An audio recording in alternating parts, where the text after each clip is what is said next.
Is this all the cash you got? That's all. Empty your pockets.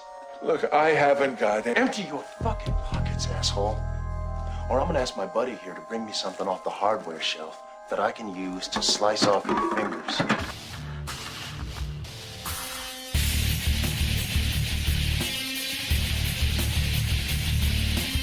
You're listening to the Skeleton Crew exclusively at HorrorBid.com.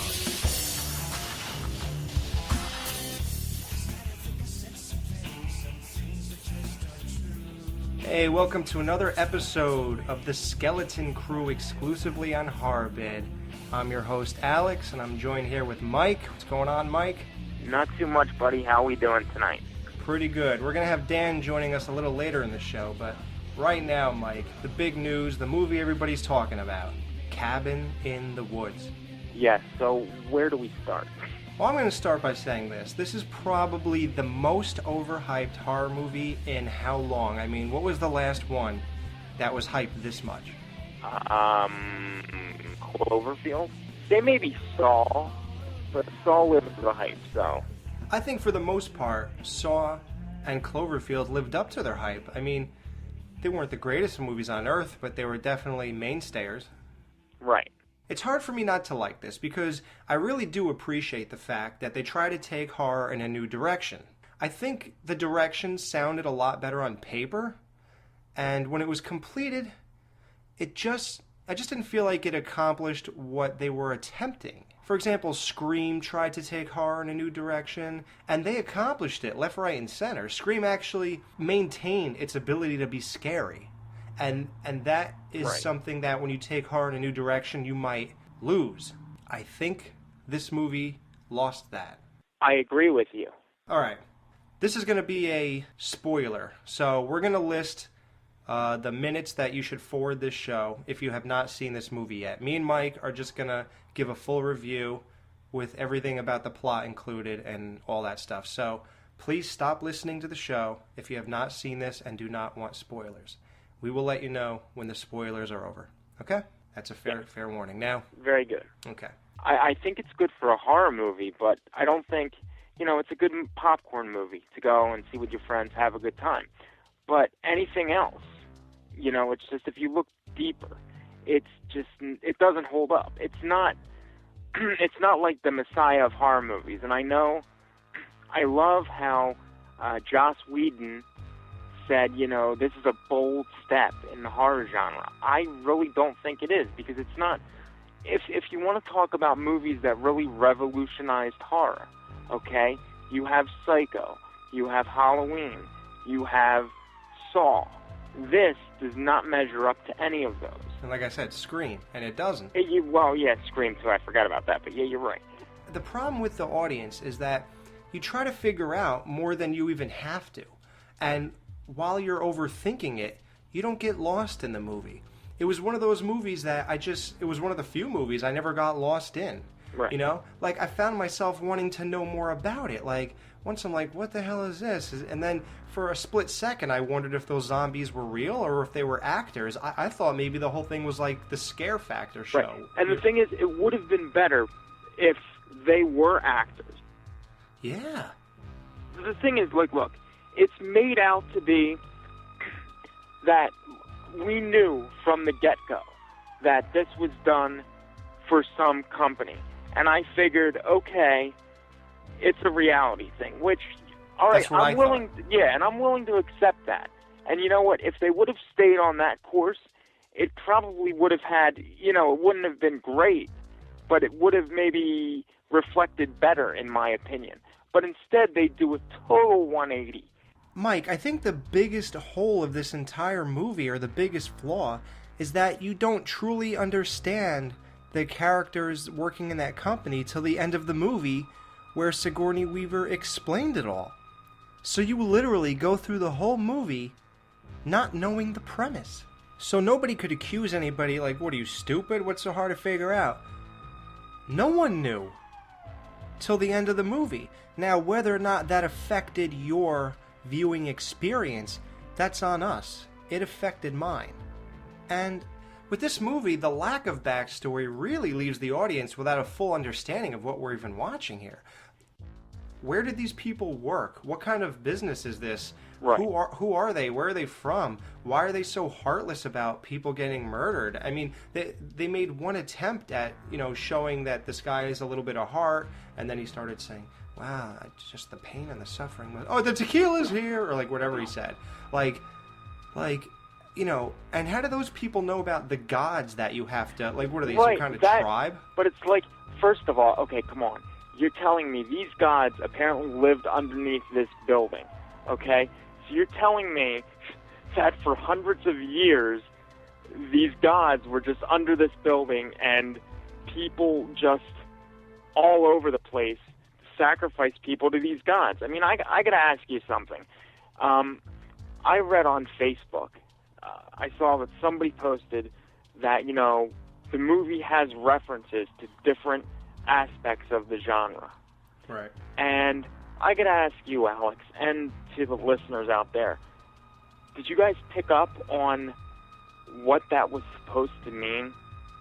Like, if you really think about it, what they're trying to say with all those references to other movies, and if you get to a later part in the movie where they have, when you get to the part of the movie where they're in those cubes and all those creatures are in the cubes. Right. Right?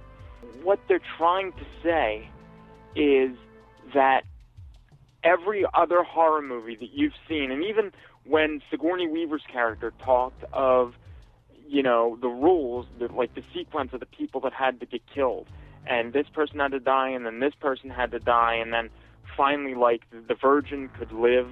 Right. It's what they're trying to say is every other horror movie, from The Evil Dead to Halloween to Nightmare on Elm Street to Friday the 13th, they couldn't say it by name because they couldn't get the rights.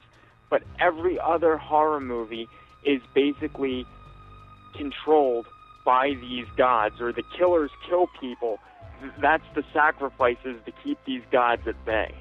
And see, the thing is, that would have been a great way to take it, but they just did not explore that. Well, that doesn't make any sense. Let's just go back to everybody has to be killed in order, and the virgin has to live. Well, what the hell about the kids in Tokyo, the classroom full of little girls, and they showed all these other places? Now, if you only have to sacrifice 5 people and one gets to do this, then why would you have wanted to kill all those girls? Why are you trying to kill all the other people? And if all those girls in the classroom, none of them are the nerd or the slut or the pothead or the virgin, so right. How would the order of that had any bearing on when they were killed? It just made no sense. Like I said, the movie in itself, it didn't make sense. And I mean, look, and even the kills, if you look at the kills in this movie, number one, they didn't show much, and number two, they weren't really, they were so generic. Absolutely generic. There was nothing. I want to ask you a question. Right. About one of the kills. Now, I was very surprised by the reaction of the audience. Did you remember that wall was up when that jock went to jump over the bridge? Yeah. So you knew he was going to hit the wall? Yeah, because they showed that in the beginning of the movie. Exactly. After they went over, the bird flew into it, or eagle, or whatever the hell it was, and it vaporized. So you knew that was going to happen. Do you know how many people I heard going, oh, yeah? They really...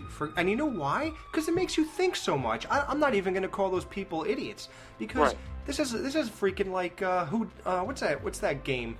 That's like a board game, Clue or something? Yeah, Clue. That's what it kind of feels like.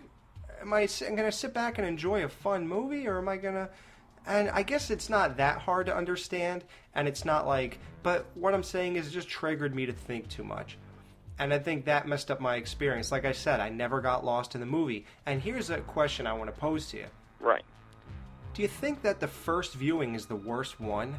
And once you completely digest this movie, watching it again without all the guesswork and puzzle fitting, do you think it's more enjoyable? I don't know. What I would think is this.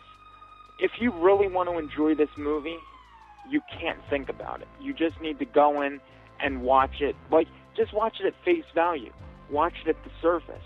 Watch it for the kills, and that's about it. Because there's not even really characters in the movie that you can care about. There's only Right. really two characters in the movie that I cared about, and those were Richard Jenkins and Bradley Whitford, the two guys, you know, from the company.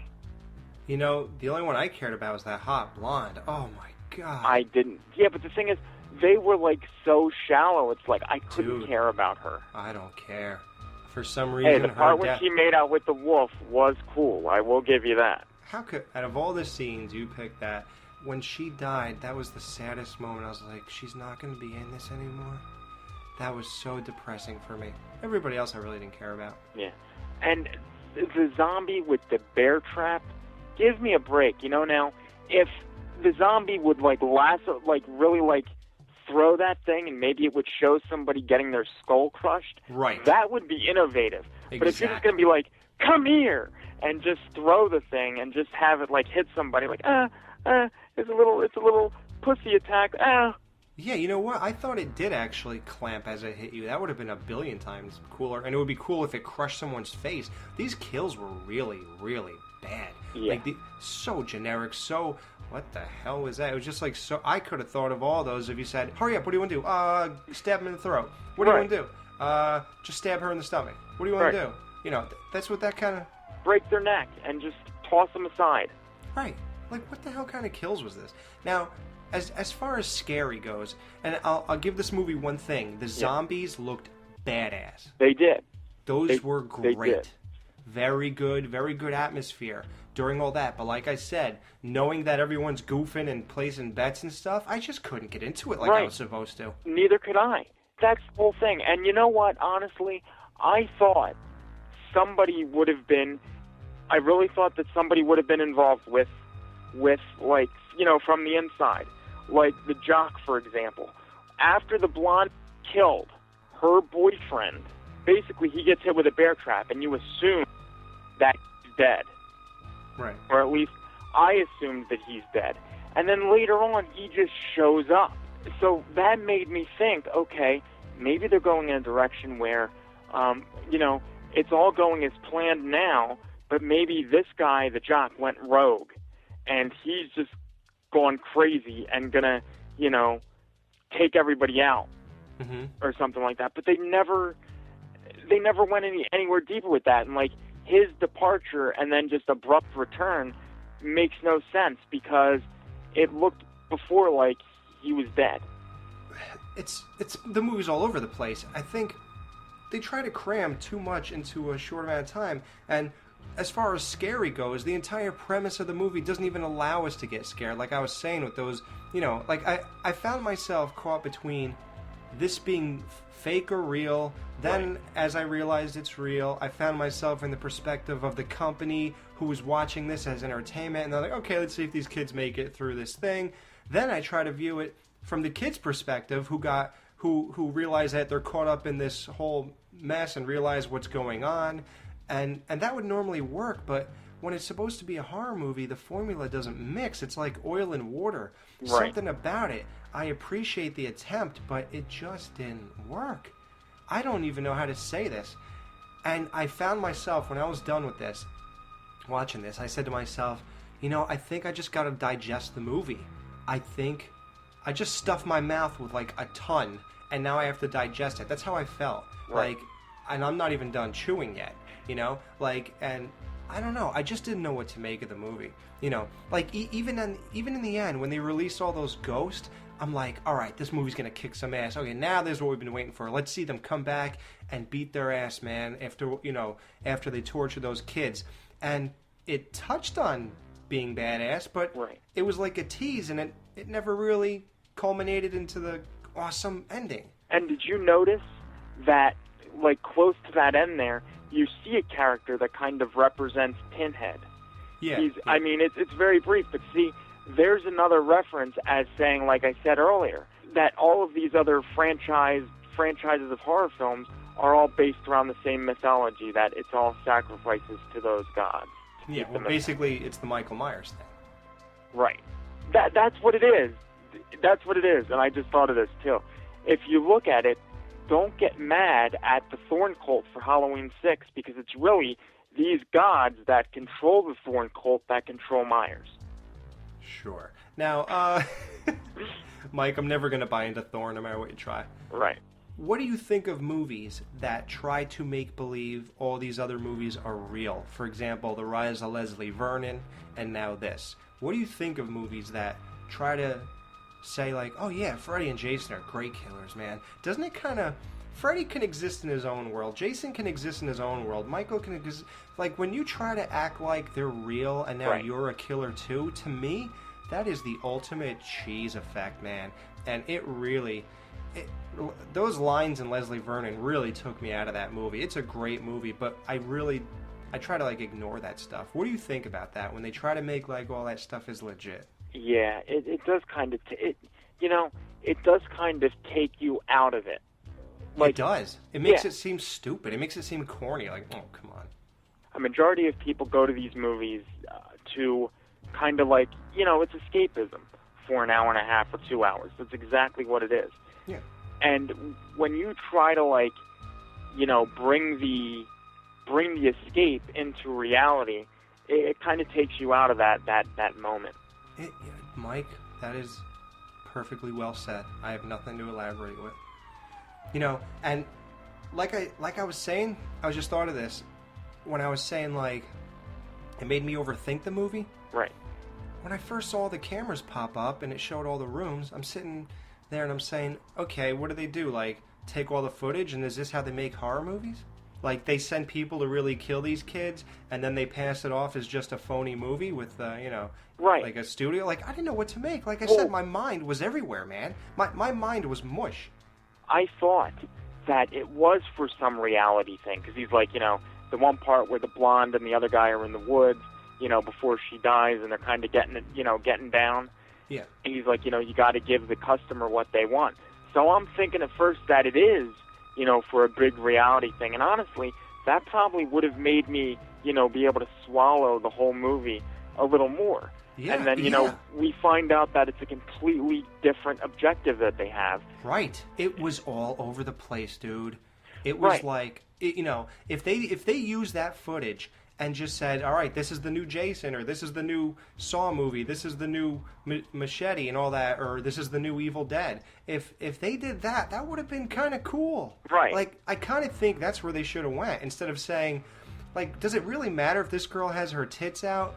And that's true. Does it matter? I mean, aren't we just supposed to sacrifice these people in order and just throw them down a pit or some shit? Like, right. It really did not work. Right. I'm sorry. And I might watch it again because my mind processed everything, and now I have a better understanding.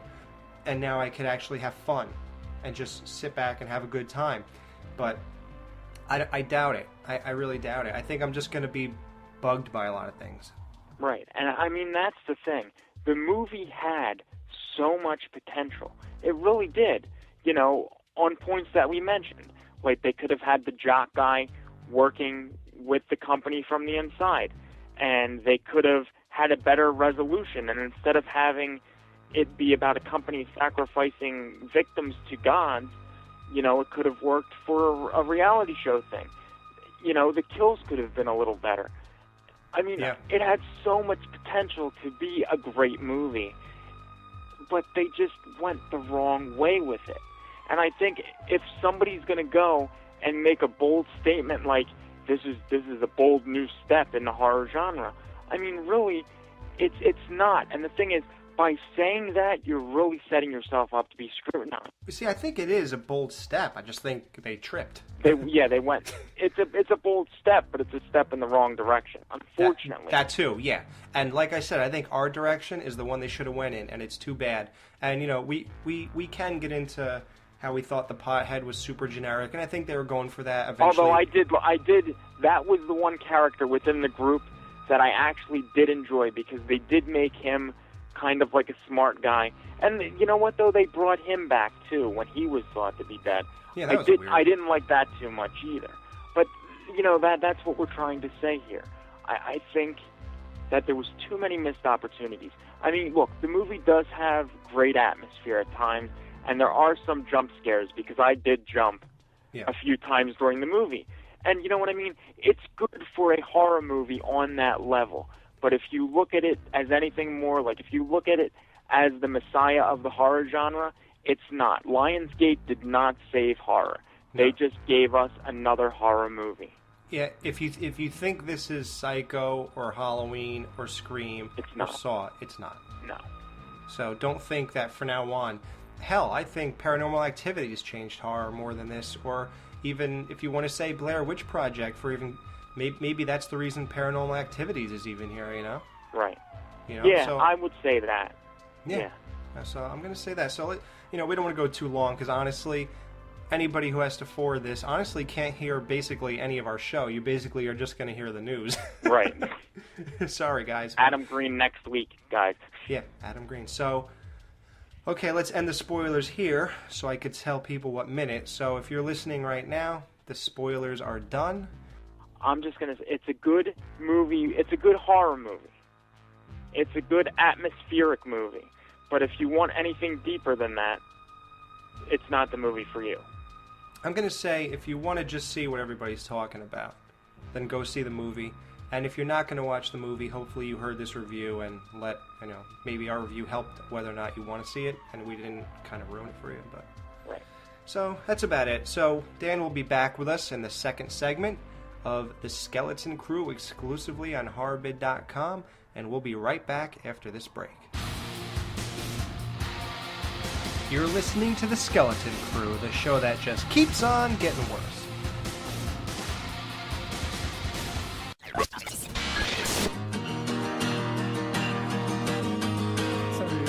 So let go, just sit back and breathe. We've sewn a tightest seam, you and I, the perfect day. We were always worry-free, boy. I guess you'll have to wait and see. And I would change my life just to be with you. And everything I've done is new. Oh, you would change your life just to be with me. I am just as good as he. HorrorBid headlines. A Serbian film is coming to DVD uncut. See, I haven't seen the film, and I'll tell you why. Dude, because I'm just not into movies like that. I mean, from what I understand, this movie is complete garbage. Dude, it's utter trash, dude. Right. It's weird because it's shot in a really big budget way, and it's actually, the cinematography's good, all that. It's all good on that front. It's just the fucking content, dude. I hate that movie. I saw it once, and I was so disgusted, dude. Yeah, I saw it about 6 months ago or so, and I thought you were gonna say 6 times. I was like, you sick fuck. well, you didn't let me get that far. I saw it 6 months ago about 5 or 6 times, and no, just kidding. No, I saw it one time, and okay, I'll admit, I showed it one more time at a party for a group shock effect. No, you didn't. No. Yeah, Did you really? Well, it was my girlfriend's idea. She goes, babe, show them that sick movie. I want to see what they think of this. Yeah. You're crazy, and she's crazy, too. I know. No, but more importantly, what did they think, though? Well, the weird thing is when you show people a movie like this, they think that you're into this shit. So Yeah, right. so they're like, why do you have this? And all those kind of questions came up. Yeah. And I was like, well, I heard it was the most disturbing film in the world, and I, of course, curiosity killed the cat, and I had to check it out. And guys, do not show this to other people. Don't ever let this represent anything that you're doing in your spare time. You want to show somebody something disturbing, show them Pink Flamingos or something, and this is just beyond fucking sick. I don't even want to touch on what goes on in this movie. It's so disgusting. Right. And that's my main thing. I get mad, and I really do. I get fucking pissed when people even mention this movie. I mean, I'm not pissed at you, Alex, but I'm just saying, it's like, I hate it so much, and it's so disgusting to me. And I can see what they're trying to do. I heard the director, it was a commentary of, stuff that's happened in his life, whatever. No offense, I don't give a fuck. I just don't care. I think it's disgusting, and it doesn't have a place, Yeah. Right. You know what it is? It's a snuff film that is like, it's marketed as a horror film, but it's really a snuff film. It's beyond that even, Mike. Mike, let's just put it this way. This girl, she's pregnant. She has her baby. As soon as she has the baby, it gets fucked. Oh, that's sick. You know what? That's what I'm saying. That's sick. That's why I didn't even want to mention it. It's that disturbing, dude. And the person that made that movie should be shot, because that is not entertainment.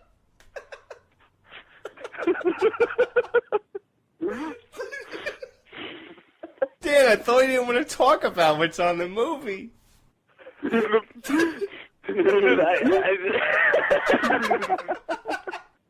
What the fuck?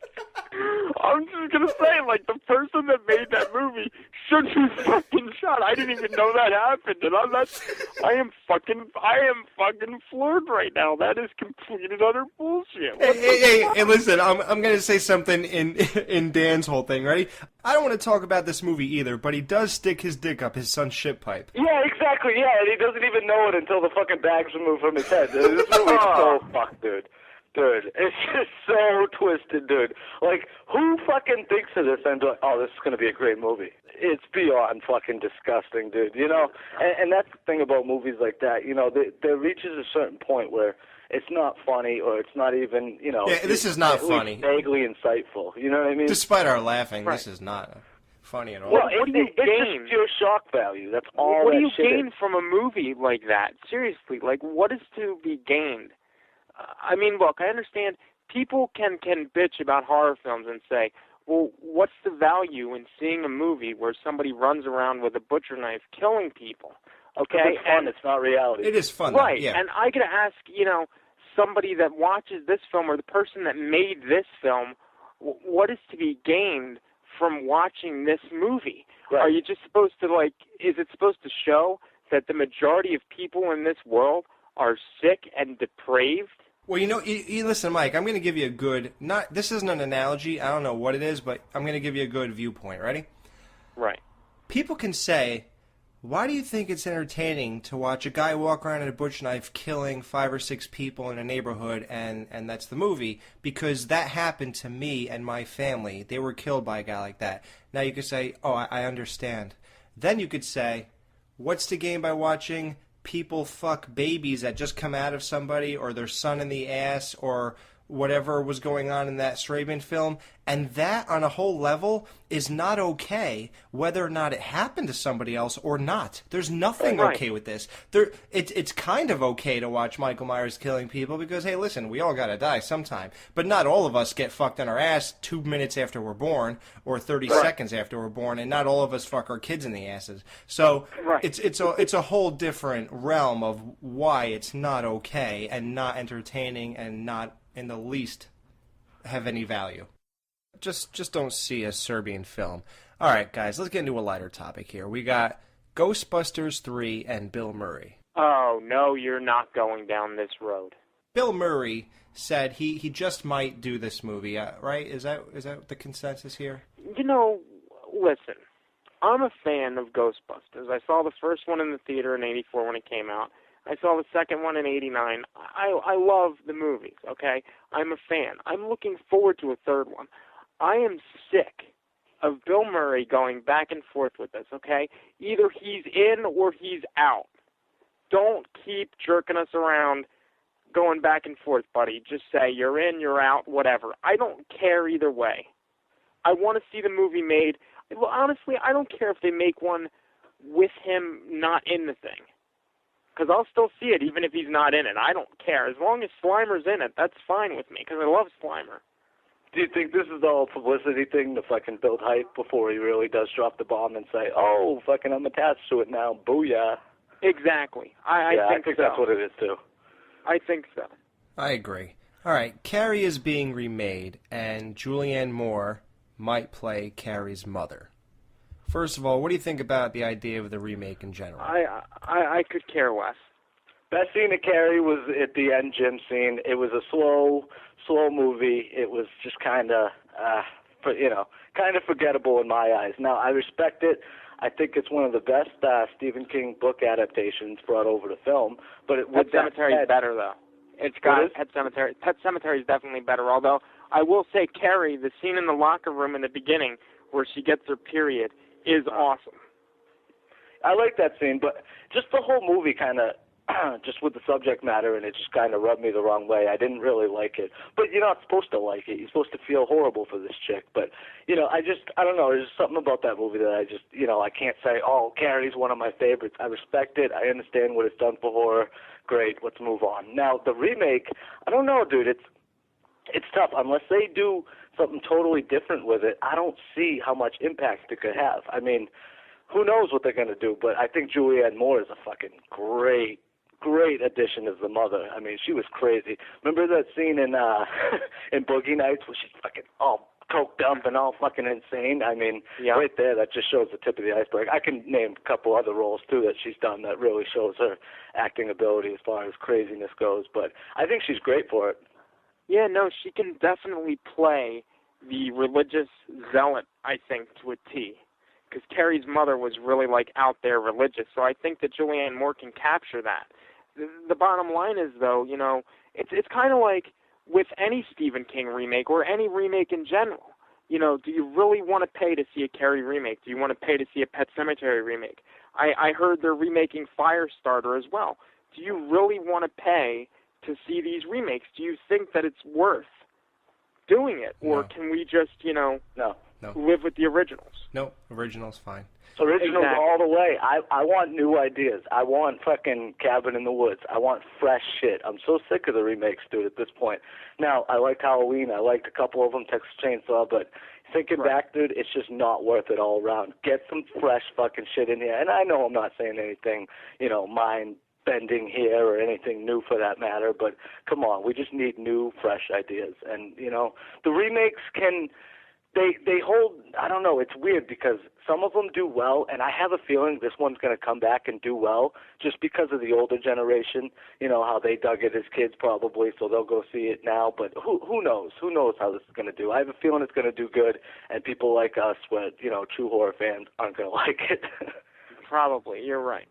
Well, I could already tell you now I'm not going to like it, but what I would like is for Kevin Williamson to write Scream 5, but it doesn't look like he wants to.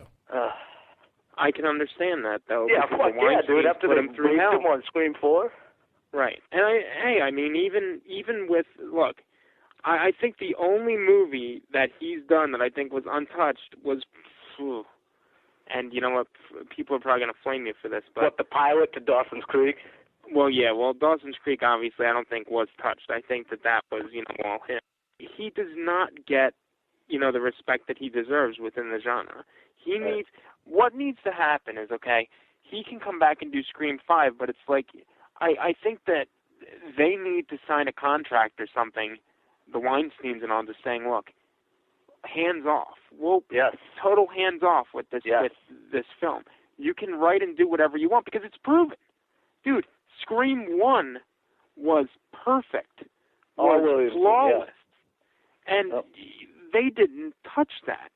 I think they need, look, and that's what should have happened with Scream 4. It should have never been touched. You should have went with his original vision. And see, this is what I don't get too. They did the exact same thing they did to him on Scream 3 as they did on 4. Same thing. Yeah. Right. You fool me once, it's shame on you. Fool me twice, shame on me. You're not going to fool me again. Now it's over. Right. And I don't blame him for a second, Mike. Like you said, dude. I don't blame him for a second. You know, obviously we want to see that, dude. You know, definitely. Like, you know, and I'm really sad inside. But at the same time, dude, I do the same fucking thing. You know, you want to switch my script around? Because, dude, I heard what that script really was supposed to be, and it's totally different. Now, I think, we all like this movie, actually, Scream 4. But I still think if they left that alone, dude, it could have been 20 times better. So it's And you know what, Dan? Don't get me wrong. I love Scream 3. But the fact is, Ephraim Kruger, I don't think I pronounced his name right, forgive me, but he can't write a Scream movie. That's not his forte. So, and I know they brought him in for polishes on Scream 4, and I think that's why Scream 4, although it was good, it wasn't up to what it could have been had Williamson stayed on board the whole time. So that's why I'm saying they need to just have Kevin just do it. And forget this Ephraim Kruger, forget getting anybody else, because you know what? It's not going to be a Scream movie if Kevin Williamson is not involved. And they might as well just shelve any idea of doing a Scream 5 and 6 because it will suck if he's not involved. Exactly. Well, and I think there's a less chance that Craven's going to come back, too, if Williamson's not going to come back. So I guarantee it. The whole domino effect issue comes into play. But you know what, dude? It's weird. When I thought about this when I saw that article earlier today. I don't know, dude. In a weird way, it could be fucking good for it. Now, don't fucking kill me for saying this, but you know, they could just take it in a totally different direction and have it be something fresh. That's not to say Williamson didn't make, you know, Scream 4 fresh and all that stuff. I think he did. Like I said, I love that movie. But I don't know, dude. There's just something about it where if they go ahead with it and go in a different direction, well, it's going to be one or the other. It's going to be really good, and people are going to respond. Because let's face it, there's not really any way you can go off of Scream 4. Everybody hated that movie. Well, not everybody. Obviously, we liked it, but there's a lot of backlash about that movie. So it either this is going to be the make or break movie, whether this is the movie that kills the franchise or kind of reboots it to a point where, all right, well, we don't need Williamson and Craven to run it. Now, do I want that? Absolutely. Do I think it could possibly work without both of them? I think it's possible, man. I don't think so. I don't think so at all.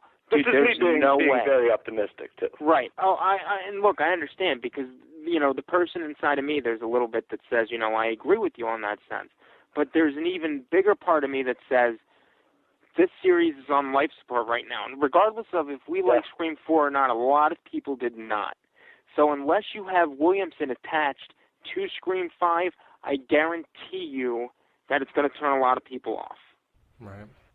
But it turned a lot of people off when he did Scream 4, though. But like we said, too, they changed around the script. So who's to say what people really dug in that movie and what they hated or whatever, and if that was Williamson's fault or not. So it's hard to tell. You know what I mean? It's almost like if they had the original script and they just went by what he said, who knows what that movie would have been. I think it would have been a lot better because I've heard certain aspects to it where I was like, holy shit, that could have been the best thing, and it sets up Part 5, and the way Scream 4 ended, they changed everything around to where it didn't set up anything. It killed practically the whole cast, you know? So Right. You know what? We talked about peaks and valleys. No matter what our personal thoughts are on the Scream franchise, they're in a valley right now. Yeah. Part 3 and 4 brought it to a valley. I think without this guy in it, people aren't going to give it the chance to even bother with it to get to a peak. So I think if he's not in it, it's a bust. You guys are right. I'm just trying to, you know, like I said, be optimistic here. But, you know. Oh, I definitely hear you, man. Now let's talk about the severed footage. And it's about a foot in a sneaker that floats down river, and there's a killer who does this, I guess, and these kids are going to film a documentary about, I guess, within the area of where these killings take place or something, and I suppose that exact killer comes and gets them. I don't know. I saw the trailer. It looks like Blair Witch Project. It looks like Paranormal Activity, you know, found footage, you know, that type of thing. It sounds like a bad version of Idle Hands, dude. No, it's. I'm sick of found footage crap. That's the bottom line there. I'm sick of it. I think that, look, Blair Witch started it, and that was okay. But Paranormal Activity now, the first one was good, the second one was good. Third one beat it to death. I think the fourth one will continue the trend. And now with this new movie, Severed Foot or Feet or whatever the hell it is. Footage. Right, whatever. I think that's going to just, you know, it's beating a dead horse again. It's just beating it into the ground. I'm with you about hating on the found footage thing, but there has been exceptions lately. Now, Cloverfield, the Virginity you got to forget Chronicle. Right, but that's the thing. Chronicle isn't really a horror movie, though. Right. Oh, I'm sorry. Yeah, no, I'm not talking specifically horror. I just mean found footage in general. Yeah. Well, horror, no, there's nothing. Right. Yeah, absolutely.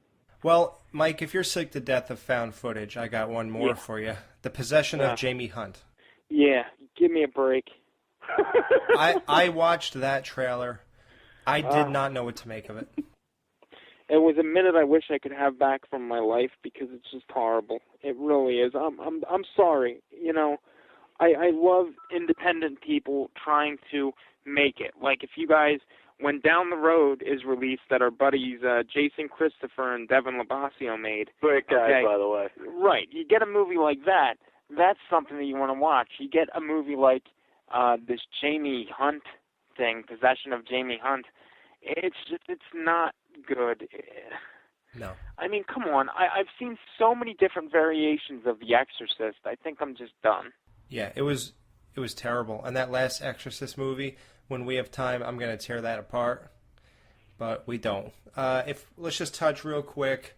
Edward Norton and Sean Penn, possible cast for the RoboCop remake. That would send that movie over the top, I'll tell you that, obviously, for obvious reasons. Well, yeah. I would see it at that point. I don't think I would see it any other way.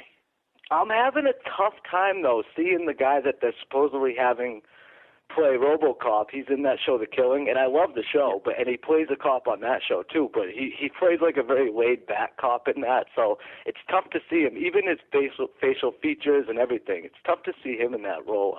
I'm curious to see where this movie's going to go. And like I said, add those two in it. Are you fucking kidding me, you know? Yeah, it could be great. I'm having a tough time with a movie that was made in 1987 that I thought was awesome being remade just 25 years later. I can't believe that it is 25 years. Dude, you think later. that's bad? What about Total Recall, man? What the hell is that? Why would that... That's another... yeah.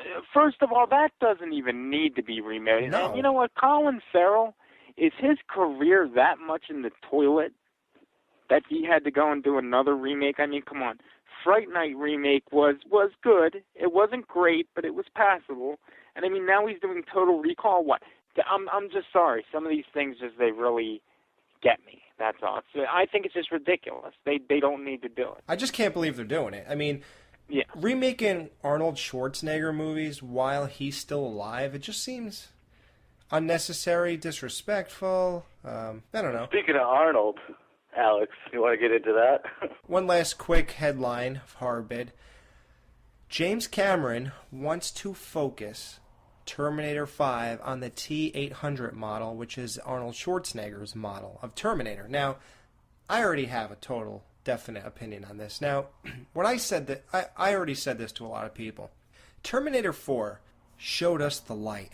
And what I mean by that is they brought Arnold Schwarzenegger back as the Terminator, and he looked exactly like he did in Part 1. Now, what that means is they CGI'd his face onto someone else's body, and it really brought it to life, and you couldn't really tell that it wasn't real. Now, what I said was, instead of keeping Arnold and keep rehiring him at 60 years old to play Terminator, like Terminator 3, by the time Arnold played that, man, he was so freaking old. Like, his body looked all right. He did a pretty good workout regimen to look like he did in that first opening scene, but his face, man, it just wasn't the guy from 1991 and 1984 or whatever. Yeah. And it just wasn't that anymore, and there was just something wrong, and it would be ridiculous to have a 60-year-old man play a killing machine robot. The best thing you can do is CGI this guy, dude. Why not? I think that's a great idea. Do you think it's stupid? I don't think it would work. I don't know, because I think just the politics of everything, and people would be like, "Oh, why don't you just get him in there?" I think your point's valid, dude. I don't know if everybody would get on board with that. Do you know what I mean? They'd just be like, "Oh, just have him in it." They do a good job with that shit, though. Like you said, they do it with Arnold. They also do it with Scott Speedman in the new Underworld movie. He's not in that movie, but it's like they CG him. I didn't notice. It looked legit. It looked real. So. Can it work? Yes. Now, will they do that? I really don't think so. You think they're going to have the 60-something-year-old guy at this point playing the Terminator, really? I think they do. And do I agree with that? No, I agree with your point. I think he's too fucking old. Now, will they do it? Yep. That is, I'm the biggest Arnold Schwarzenegger fan. I am not going to be one of those people complaining if he's CGI'd into this movie. I think it's a cool idea, but, the politics of Hollywood, I don't think it would go down like that, personally. And that's too bad. Here's what I'll say, final word on it, is that I think if they're going to do it at this point, just remake it. No. If they remake everything else, just remake it. Dude, you can't have Terminator without Arnold, man. Well, either don't do it or remake it, or just let it die. You know, that's what should just happen. Hollywood should just let it go. We had 4 good movies. Let it go. Well, 2 good movies. I like 3. That's what I was going to say, dude. Where did 4 come in?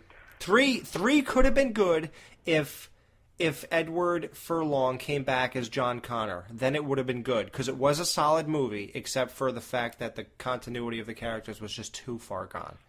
Right. If you had him back, I would have put up with old Arnold in that movie.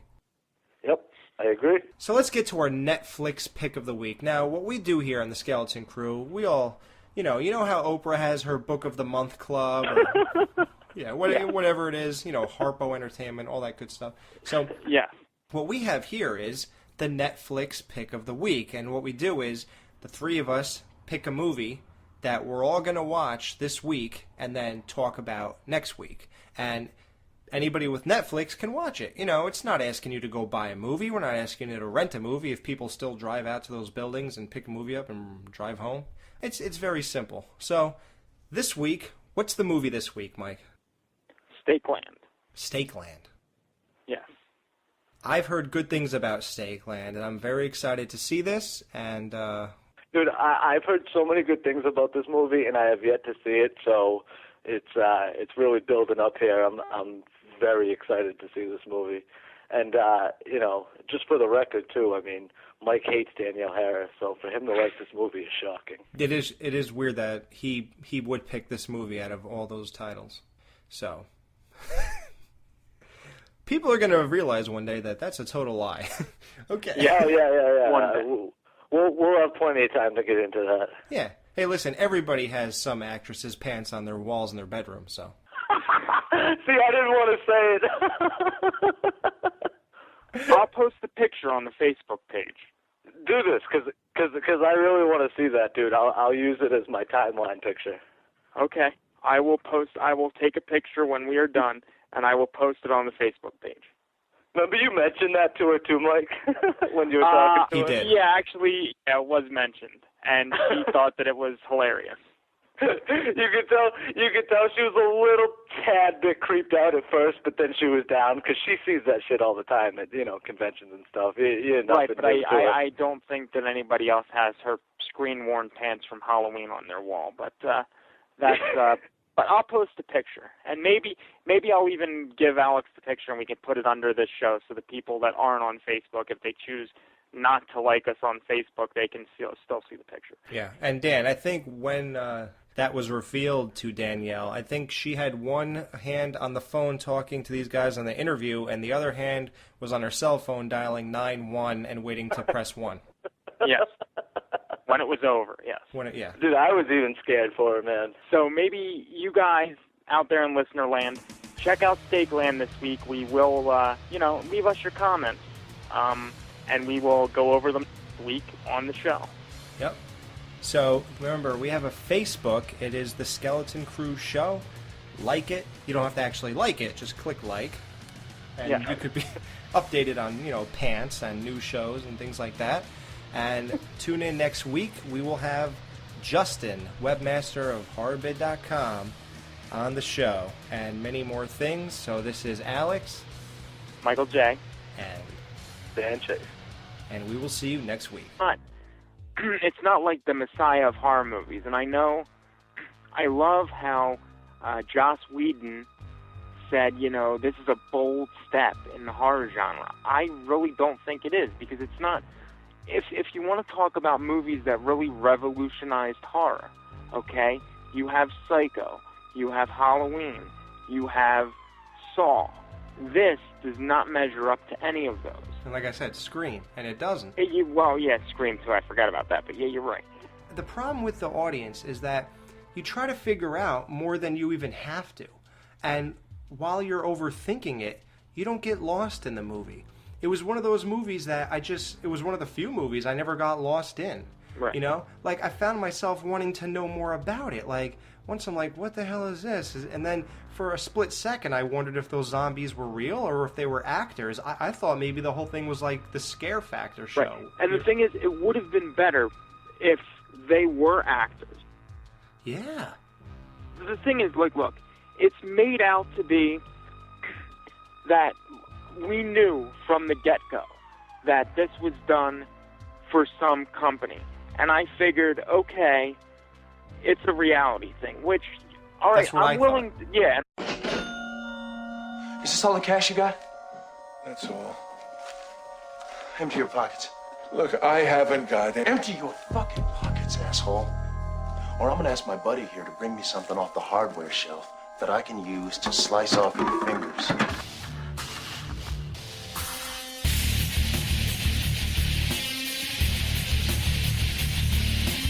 You're listening to the Skeleton Crew exclusively at HorrorBid.com.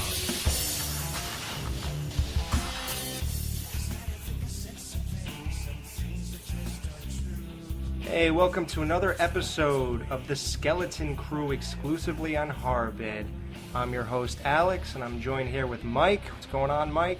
Not too much, buddy. How we doing tonight?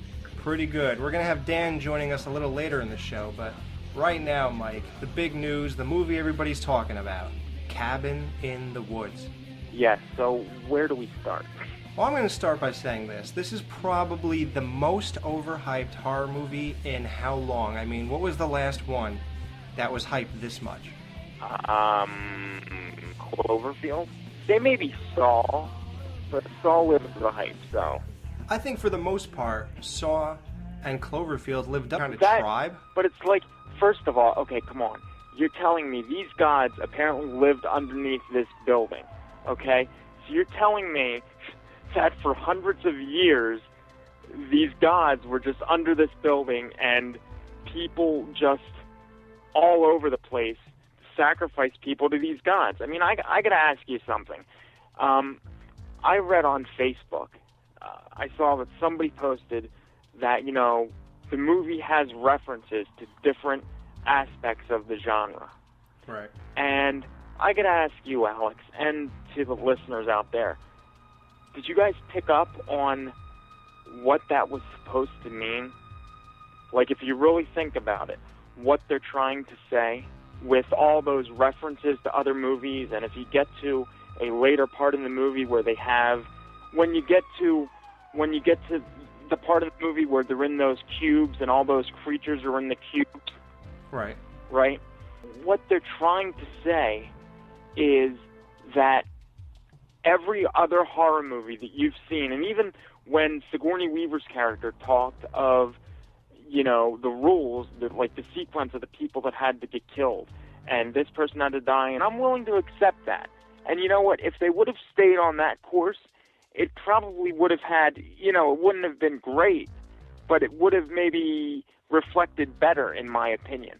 But instead, they do a total 180. Mike, I think the biggest hole of this entire movie, or the biggest flaw, is that you don't truly understand the characters working in that company till the end of the movie, where Sigourney Weaver explained it all. So you literally go through the whole movie not knowing the premise. So nobody could accuse anybody like, what are you, stupid? What's so hard to figure out? No one knew till the end of the movie. Now, whether or not that affected your viewing experience, that's on us. It affected mine. And with this movie, the lack of backstory really leaves the audience without a full understanding of what we're even watching here. Where did these people work? What kind of business is this? Right. Who are they? Where are they from? Why are they so heartless about people getting murdered? I mean, they made one attempt at, you know, showing that this guy has a little bit of heart, and then he started saying, wow, it's just the pain and the suffering. Oh, the tequila's here, or like whatever he said. Like, you know, and how do those people know about the gods that you have to, like, what are they, right, up to their hype? I mean, they weren't the greatest movies on earth, but they were definitely mainstayers. Right. It's hard for me not to like this, because I really do appreciate the fact that they try to take horror in a new direction. I think the direction sounded a lot better on paper, and when it was completed, I just didn't feel like it accomplished what they were attempting. For example, Scream tried to take horror in a new direction, and they accomplished it left, right, and center. Scream actually maintained its ability to be scary. And that is right, something that when you take horror in a new direction, you might lose. I think this movie lost that. I agree with you. All right. This is going to be a spoiler. So we're going to list the minutes that you should forward this show if you have not seen this movie yet. Me and Mike are just going to give a full review with everything about the plot included and all that stuff. So please stop listening to the show if you have not seen this and do not want spoilers. We will let you know when the spoilers are over. Okay? That's a fair warning. Now? Very good. Okay. I think it's good for a horror movie, but I don't think, it's a good popcorn movie to go and see with your friends, have a good time. But anything else, it's just, if you look deeper, it doesn't hold up. It's not